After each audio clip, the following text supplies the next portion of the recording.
Sa sobrang sakit na aking pinagdadaanan, hinahalongkat ng aking isipan ang nakaraan. Ang panahon di sa akin naayon. Gusto ko lang naman bigyan ng pagkakataon. Ngunit wala, hindi pa rin nangyayari. Kaya ngayon, pinipili kong tumira sa aking imahinasyon. Dahil dito, sobrang saya. Walang sakit na alaala. Sa pangyayari na ako lamang ang nakakita. Ako lamang ang gumagawa. Sa aking imahinasyon lang ako makaranas ng saya. Dahil ang mga sakit dito, hindi nag-i-exist, walang luhang mapanakit. Sa aking pag-iisa, merong mga bituin na sa akin ay sumasama.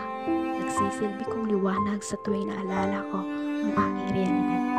Habang andito ako sa aking mundong ginagawa, gusto kong matulog ng mahimbing. Na sana wala sa akin ay gigising. Gusto ko lang magpahinga sa mundo na ako ang may gawa. Gusto ko lang magpahinga na walang inaalintana. Gusto kong tumira at magpahinga kung saan sa mundo ako ang may gawa. Dahil kung dito lang ako sa mundo na to, hindi ko na kaya ang pinaparanas ng panahon at tao. Sana ngayon, ang aking imahinasyon ay magkatotoo.